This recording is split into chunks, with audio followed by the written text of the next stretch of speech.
السمیع العلیم. یہ عرس پاک، اس کی تمام برکتیں خدا سب کو نصیب فرمائے. صاحب عرس کے حضور جو نذرانہ عقیدہ ہم پیش کرتے ہیں، ان کی روحانی برکتیں سب کے گھروں میں تقسیم ہو جائے اور سب کے دل روشن و آباد ہو جائیں، سب کے پچھلے گناہ معاف فرمائے اور سب کو خدا زندگی بھر نیکیوں کی توفیق عطا فرمائے. جو دل مسلمان کا دل مسلمان کے معاملے میں غیظ و غضب اور کینہ، حسد، نخوت و غرور سے آباد ہے، اللہ اس میں محبت پیدا کر دے، اس میں دوستی پیدا کر دے، اس کو نبی پاک کا غلام سمجھ کر اپنے دل سے اس کے بارے میں قدور ختم کر کے محبت کو جنم دے دے. ربنا تقبل منا انک انت السمیع العلیم. علماء کرام، مشائخین اعظام، حضرت پیر صاحب اور تمام نعت خوان حضرات، تمام منتظمین حضرات، تمام سامعین حضرات، اللہ کریم نبی پاک کے دامن رحمت کے نیچے سب کو پناہ عطا فرمائے.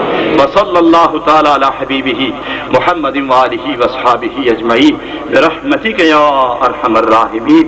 یار زندہ صحبت باقی. حضرات محترم، نیچے ٹھہریں جی، خطبہ صدارت ہوگا، بعد میں درود و سلام کا نذرانہ بحضور رسول مقبول صلی اللہ علیہ وسلم پیش کیا جائے گا.